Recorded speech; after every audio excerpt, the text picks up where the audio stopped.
Don't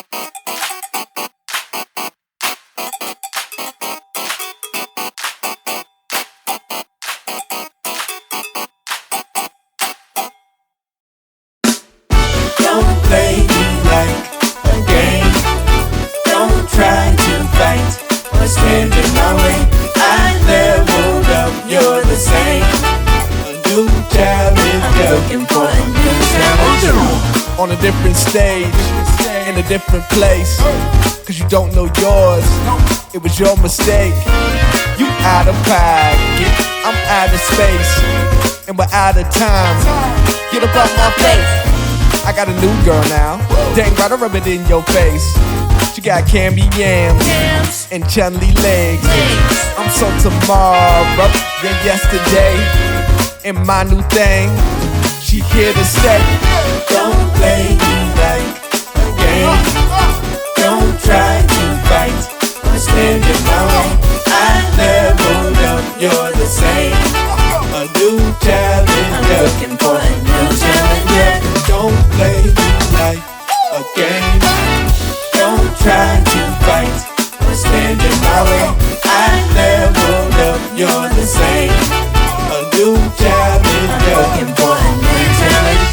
Probably wish you could start over now. I'm sure you can, just not with me, baby. Still holding on, but then it's over now. Embracing, girl, that psycho energy. You're rolling back, I'm rolling forward now. Tell what you are, what I'm not, your go-to cheat. It's like you give it no one could have done. That's game over, good looking SF.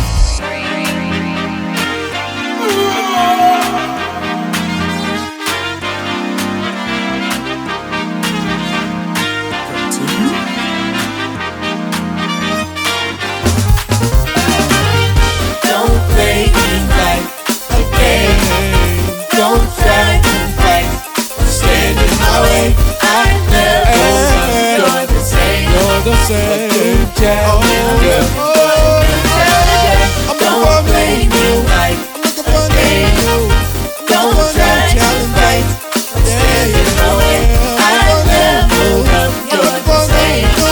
A good challenge. I'm looking for a new challenge. A new challenge. I'm looking for a new challenge. A new challenge. I'm looking for a new challenge. A new challenge. Hello and welcome to another episode of the Open Mic Podcast with your host, me, Tom Hurst, brought to you by Richland Source, Newsroom After Hours. Today, we have the great, always amazing, ever fresh AFRXNTS in the building, brought to you by Kid Culture's own Culture Tube. Yeah, Culture Tube in his room because there was an event going on at Richland Source. So what's up, everybody? What's up, man? Going on. Introduce yourself, boys, for the people who aren't watching on the TV at home. Boy, Kid Culture for now. Yeah. What's up, it's Aaron from the AFRXNTS. AKA the Prince of Pockets, if you will. That show was dope. To start out, again, I talked about it on the last episode. If you guys missed it, their album release for their debut, self-titled, AFRXNTS, was killer. If you missed it, you really screwed up. Appreciate it. But yeah, that was a sick show.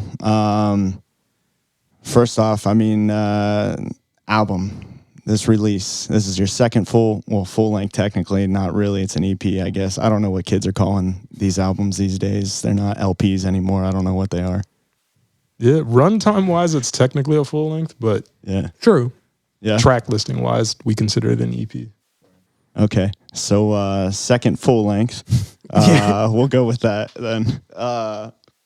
So what was y'all's hopes and concepts going into this one? What was the mindset behind it? really, like, we just kind of wanted to do a big rebrand just of what we were doing in the first place. Like, even with the name change and everything, just really just take, like, the time that we ended up getting throughout the whole pandemic and just kind of refine what we were doing and make the best of that. Because fortunately, we were all able to still work. So we just invested that money into gear, just recording our own stuff, just really making sure that we kind of crossed all our T's, dotted our I's.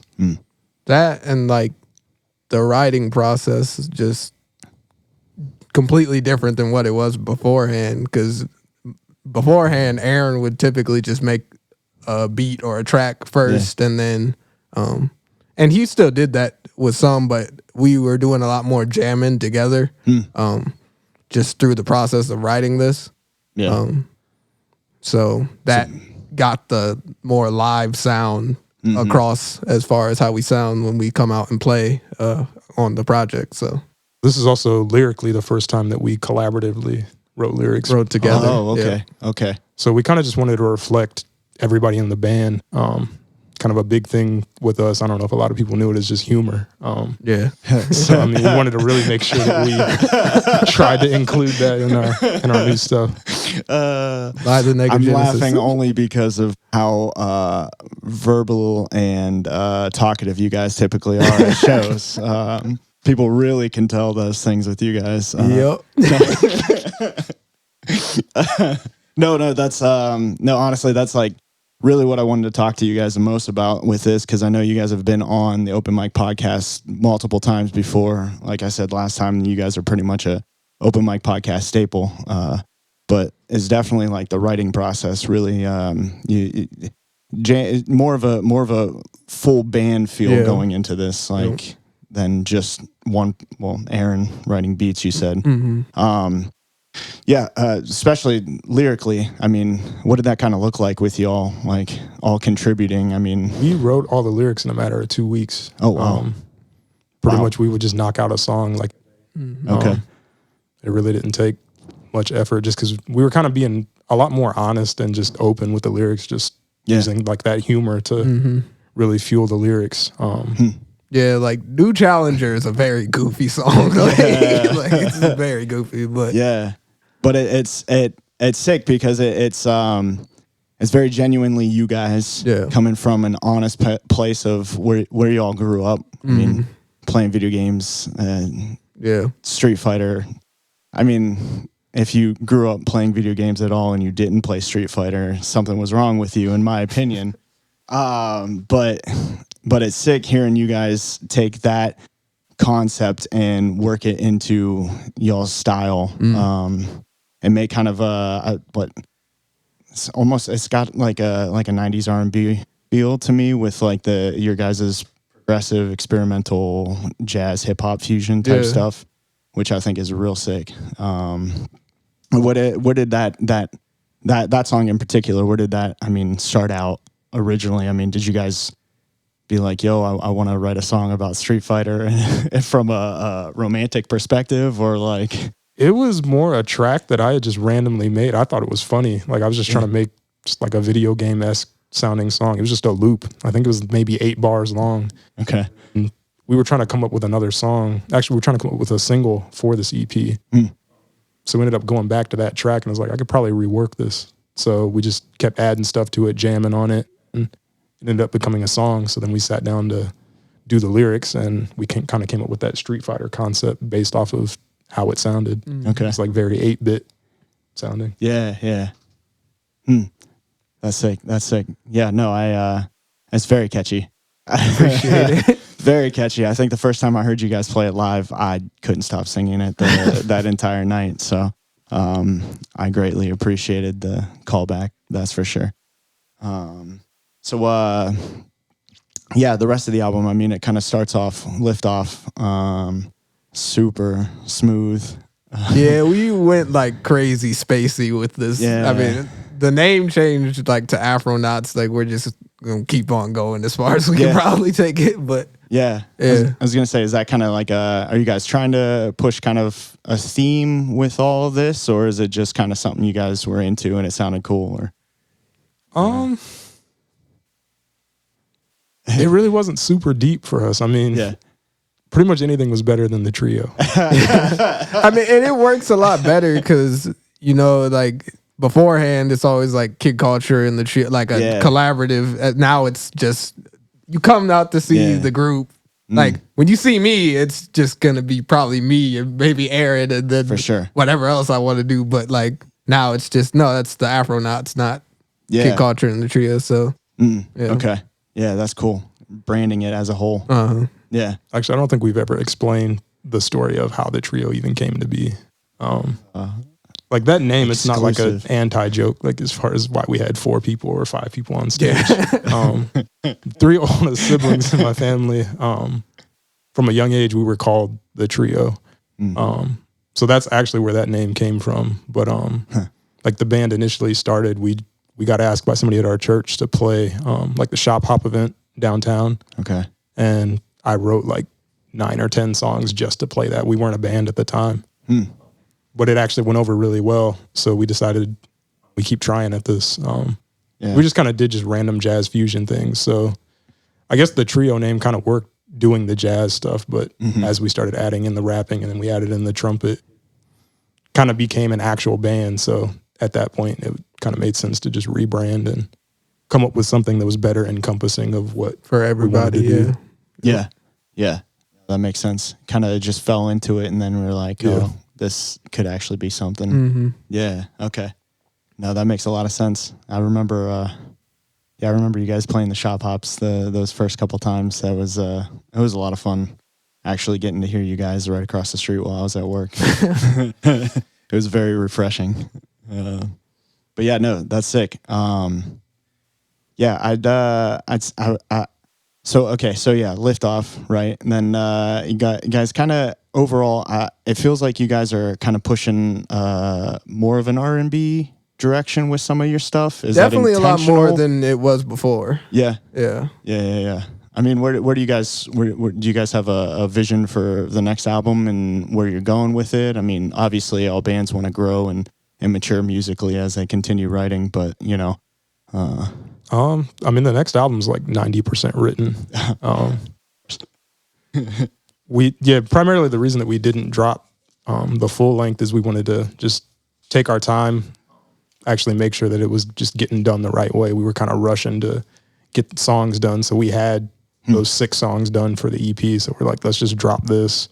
We can finish up because we were kind of on a writing streak at that point. I had written like 2 or 3 more new songs. I was like, I really like the direction this is going in. Let's kind of see where this goes, and we'll put these on the back burner for now and just drop the first 6. But direction wise, we're kind of just pulling from our like true influences that we actually grew up with, like gospel music. Like super heavy into gospel music. Jazz fusion was also a big thing for us, and then hip. But kind of with this, it's more of an outlet to try some different stuff. We don't have to necessarily like force it into a rap direction. Just because it's not associated with Kid Culture per se. 2 was He's a part of like the a group. hip hop record, like you know what I mean. So this time it just really feels a lot more band oriented. So oh yeah, especially with the Hold It Down remix, man. I mean, that's beautiful. To say the least, but definitely can get a whole feel of the full band aspect to it, which is pretty sick. I'm assuming then you guys are gonna keep going with that. I mean, as far as like the other members and stuff, I know Aaron, you predominantly are the like idea motivator for writing with a lot of the stuff. For the most part, it's pretty much just because I can play keys and stuff too. But so so you start a lot of it on keys then. Yeah, generally, I'll at least get like a rough draft. It may not be like a full song. It may just be the chorus or a verse or even just like a loop or a vamp or something like that. Yeah. And then we might jam on that, see kind of where that goes. Even with our setup, we can just record our practices and listen back to that. We did a lot of that. I've got probably 100 videos on my phone right now, practice sessions. Yeah. So just kind of using that to fuel what we actually want to do and not really think too hard about it. Just take what you did in the moment and see how you can make that work. Yeah, because like About You, on the project, we jammed on that a lot. Yeah. So I think you just had the loop of those chords, and then we were just kind of, let's do like an old like funky R&B type of joint. So I ended up like singing that over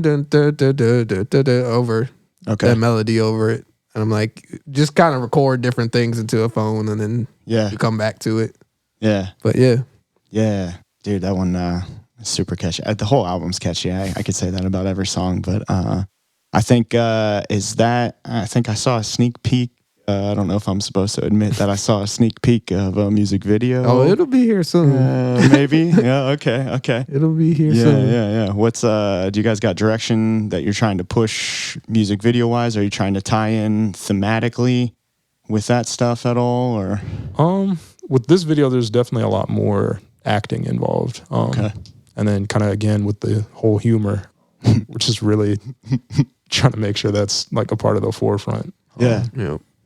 Okay. Not taking everything too seriously, really. For sure. Yeah. A big theme, huh? Yeah. It kind of has like older, like the project itself kind of has older R&B type of feels. So that's sort of the direction we went with the music video. So. Okay. Yep. That's sick. That's real sick.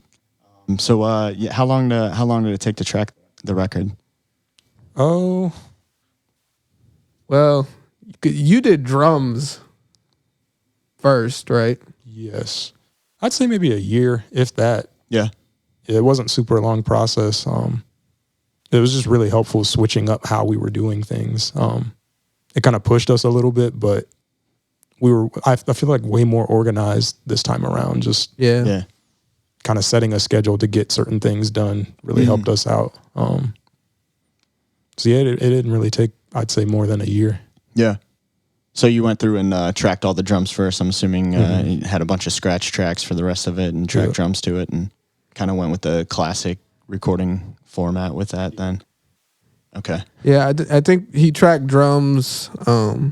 We wrote together, I want to say. Yeah, I did demo drums first, like to the scratch tracks. We kind of played around with the arrangements. We actually recorded some vocals too, just to make sure we were satisfied. Then I went back and did the final drums, fixed anything in the keys that needed fixed, and then we did vocals and then horns.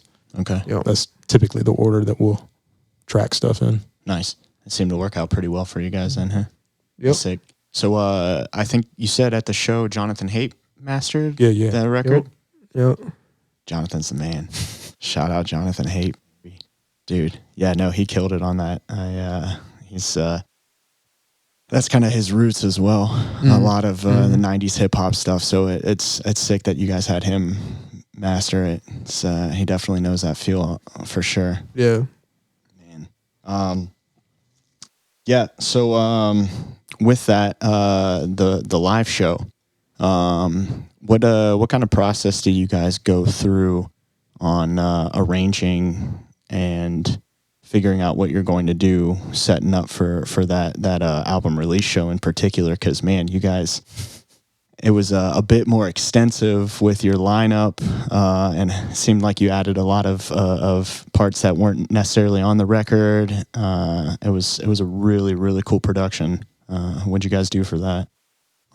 We pretty much try and take like that, almost like early 2000s, like say you go see like an Usher or even like a Britney Spears or somebody like that live. Yeah. They're going to bring out like the full band. The arrangements are all going to be super different from the record. They're just going to pretty much go in, like you're going to get your money's worth out of the show. Yeah. So that's kind of the approach we wanted to take with our live stuff, is just give you something different than what you got on the record. So we intentionally saved some stuff back, like just didn't put it on the record to do that live. Like I didn't really go super crazy drum wise on the record, just keep in the pocket so you can kind of dance to it, listen to it. But live we can really kind of push and give folks something extra. Yeah, that, and then like also the addition of Ricky Mitchell and then Jody Odom Jr. Yeah. Just adding more live elements just to make it feel super full while we're up there. Just a blast. So. That was really sick. I was very surprised when I saw both of them up there. Very, very, very pleasantly surprised because they're both extremely talented individuals. Yeah, for sure. Oh my gosh. I mean, having Jody doing all the background stuff and forefront, it was so sick. I would really like to see maybe if you could somehow clone Jody and have multiple Jodys to have full choir of Jodys with the live set. That'd That would be great. dope. That'd be awesome. That kid's really talented. It's but yeah, man, that live show was really, really cool. It was a good time. Yeah, man. Again, I can't say it enough. If you missed it, I feel bad for you. I feel a little bad for you. Like I didn't expect it to be as wild as it ended up being. Yeah. But yeah, I was.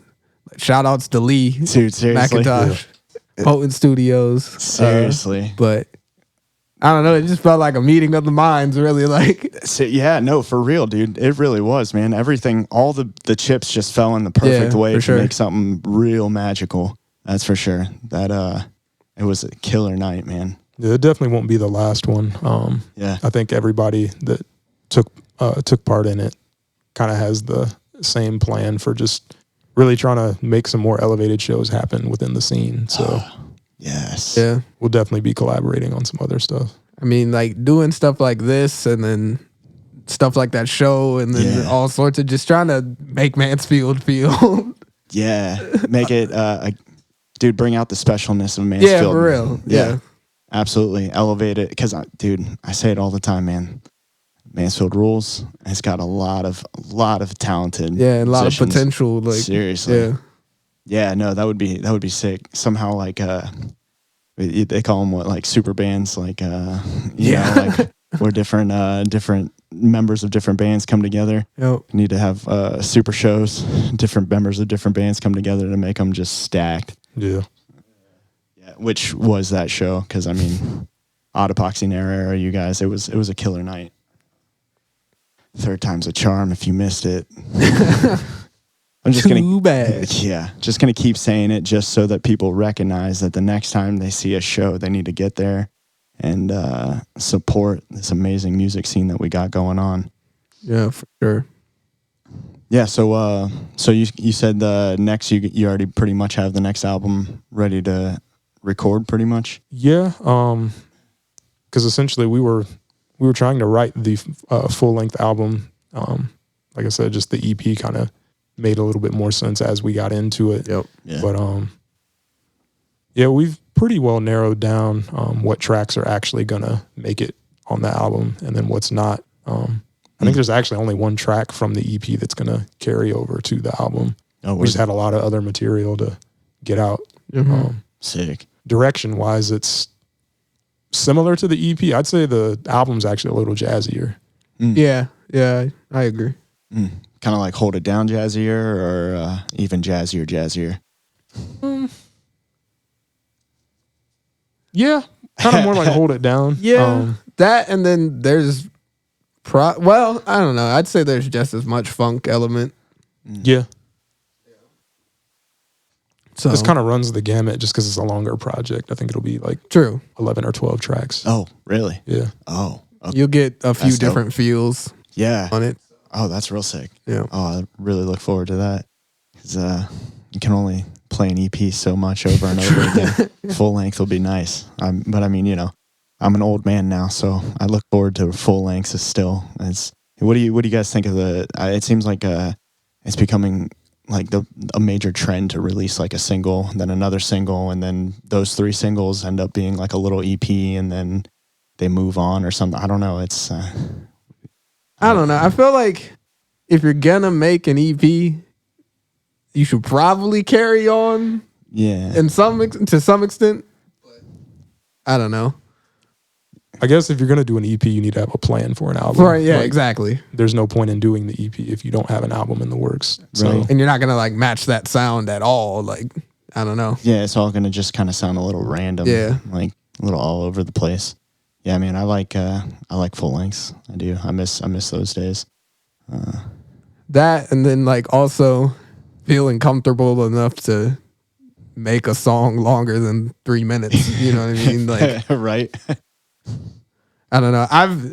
For like my personal stuff, like been kind of just wondering whether or not I should make something longer. Yeah. Because I'm rapping or whatnot. So like if it's a rap record, you can just make whatever, like a 3-minute song. But right. I don't know, for the band stuff, it's just like, yeah, we'll make this 4:30, you know. Yeah. Actually, I don't think we had any songs that were too long though. No, I'd say probably 5 minutes is the longest. Yeah. But yeah. It's funny how those kinds of trends change real quickly. Yeah. I was watching, I don't know if you know Rick Beato is or anything. No, I don't think so. Okay, he's like a producer. He does YouTube videos and stuff, but he was just talking about like, just even, he was talking about a Tears for Fears song that Everybody Wants to Rule the World. They have like a long instrumental bridge in it and stuff. And he was just talking about how you would never hear anything like that being released these days. Mm-hmm. It's just weird how quickly these things change.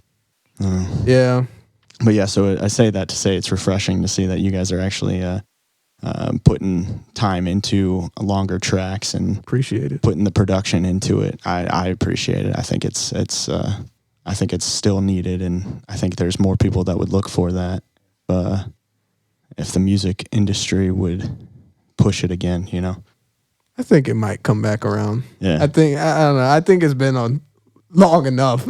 Yeah. Now that people might start putting bridges back in their songs. It used to be mad popular. Like, favorite producer of ours is Pharrell. And probably every song he ever made has a bridge in it. Like, it doesn't matter if it was a radio record or not. It always had a bridge. Yeah. So that was something that we always appreciated because it's kind of a chance to switch up the feel of the song and present some new material, not let it get stale. Because songs nowadays can just be so repetitive, just keep looping up the same 4 to 8 bars over and over again. You don't really ever new. So we just kind of made a conscious effort to make sure that every song had multiple different sections and constantly was moving to present something new. Yeah, it's definitely a lot more fun live having bridges in there because like we weren't always doing that beforehand on previous projects. Yeah. I'm trying to think of that many songs that we had. I think Hold It Down. Had a bridge. Yeah. So yeah, it's definitely a lot more fun playing this album and that EP and then this future album live. So yeah, I think it's funny you say that because I think the bridge in Hold It Down is possibly the part that gets stuck in my head the most out of the album. So again, pushing that bands write bridges, write instrumental bridges, and then write other bridges. It's makes it more interesting for sure. Yeah. So yeah, what's next? What's on the horizon? Obviously, you guys have that next album that you're getting ready to drop here, maybe in the next year or so after you ride out this self-titled a bit. What are you guys looking forward to next with the band? We're dropping this music video. I'd say we're gonna probably be ready for the album late summer. It shouldn't take that long. We're gonna start tracking here this month. Just kind of get all that stuff finished up, make sure we're satisfied with everything. But probably more merch drops. Yeah, branch out as far as shows and whatnot. Yeah, outside of Mansfield. Yeah, I mean, still do like if we're gonna do shows in Mansfield, you know, really try and up the ante. Yeah. Like, it's kind of one of those things. Once people are used to, you give them the best. You got to keep rolling with that that level of production, I should say. But do that and then try and travel. Yeah, really just try and move toward making this a career. So I think at this point we put in the work, like gear wise and recording wise, to kind of elevate ourselves to where we needed to get to. Now it's just putting it in front of people. So we'll just really try and market ourselves, ship it out to labels wherever we need to, managers, just really try and get ourselves seen at this point. Yeah. Oh. So you guys looking to tour then, maybe try and down the line, we'll probably go more regional. Yeah. Because at this point, like, online is just as good as touring. Like, as long as you have good social media presence, constantly putting out good content, you can get a following, and then when you go to tour, people will show up based off of that content. So try and just really focus on that, because like I said, with the gear, we made sure that we could pretty much do whatever we need to do in-house. So pretty much just stay inside as long as we need to work on whatever we need to work on and tour when the time is right. And get the bag. Yeah, that's the one thing that I dislike about having to work during the pandemic, is I'm like, I could be working at home. Like, I'd rather be at my house working on stuff, but I don't know. Yeah, again, like we were saying before we started this, once you start doing something major in your life, all you kind of think about is all the other things that you could be doing as well. Yep. I mean, it's good to have money and have a job. I should have just, because there were a lot of people that couldn't work, but for sure. Still, I was like, shoot, I could be at home right now. Could be making music. Yeah, exactly. Dude, that's sick. That's real sick. I look forward to seeing what else you guys got in the works. That's for sure. Yeah, always. I think you guys possibly might be my favorite local band, if not one of my favorite bands ever. Man, you guys are killing it. Always killing it. It's always a joy seeing you guys and what you guys are going to put out next. So, especially the growth. Yeah, I've really been enjoying it. So yeah, anything else you guys got? Shout out, anything like that? We're really just cooking. I mean, you'll see. Yeah. But yeah. Shout out Potent Studios again. Yeah, for sure. Yeah. Lee McIntosh. Yeah, for the show, and then also Secret. He was the one doing the music video. So more on that in the future. Yeah, if you're looking to shoot videos or any content like that, definitely get a hold of him. Yep. Yes, Lee. By all means. Shout out to Richland Source for having us at the show. Yeah. And working with them for a while now, just on a bunch of different stuff, and then doing this podcast again. So yeah. Just good to see people in Mansfield doing stuff like this. So I said it on the intro episode. It's really special. I should say, you got something special when you see major businesses and major news companies and people that aren't actually putting out music getting involved in the music scene and actually giving a crap about it. It's rare, I feel like. So it's really cool that we can come here and talk about this and know that they're going to actually care about it. It's refreshing. Aaron, anything else? No, I think that's about it. You can find us to the new baby, by the way. Oh yeah, for sure. Yeah. The beautiful baby girl. Anyway, sorry. No, you're fine. You can find us at the AFRXNTS. AFRXNTS is AFRXNTS. You can find me at kid_culture. Culture is with a K. Thank you, guys. I appreciate y'all being on here. As always, this is the Open Mic Podcast, sponsored by Two Cousins Pizza, Henry Screen Printing, Newsroom, After Hours, Richland Source. If you need some pizza, go downtown Mansfield. If you need some shirts, hit up Henry. Yep. Henry Screen Printing. If you need some news, hit up Richland Source. And if you need some video, because we love Lee McIntosh, hit up Potent Studios. Most definitely. The myth, the legend, Lee McIntosh. If you get the pleasure of seeing him actually out and about in the real world. Because that man likes to hibernate in his house. I feel like we all do. Yeah, right. Yeah. Nowadays, right? And tell that man you love him and you appreciate what he's doing. All right. We guys appreciate y'all, and you guys have a wonderful night. Peace. Peace.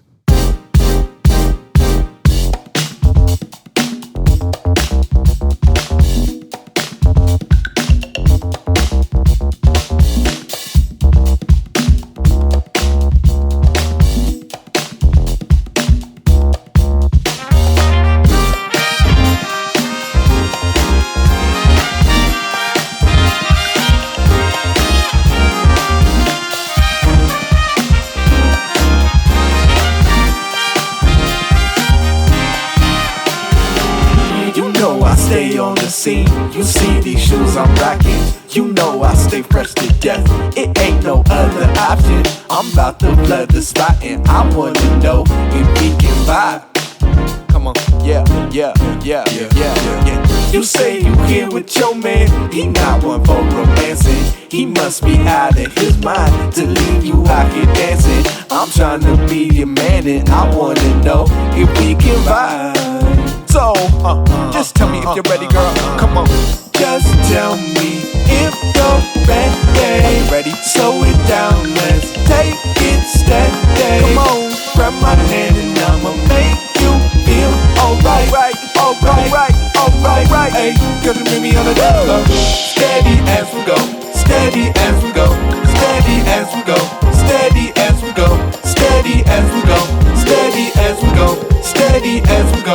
Steady as we go. Steady as we go. Hey, girl, you meet me on the dance floor. You know I stay on the scene, girl, just to get it poppin'. You wanna know what I mean, girl? Well, I'm always, yeah, I'm here with a plan. You came with a night, but you not with a man. You came with a night, and if you ain't got plans, then I just need a leg and an arm and a hey and a hand, baby. I just wanna dance. I saw you move, but just caught the glance. So don't act like you're not trying to vibe. I bet you think you're like, ooh, this is my jam. And if there is to take a chance, cause I think I could be your one, and I think I could be your. Be the special someone. Don't need no one else to come through to show you good time, good vibes all above. You know I hold you closer so we can vibe, baby.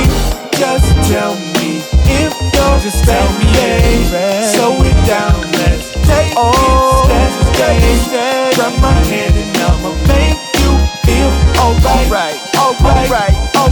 Hey, girl, you meet me on the dance floor.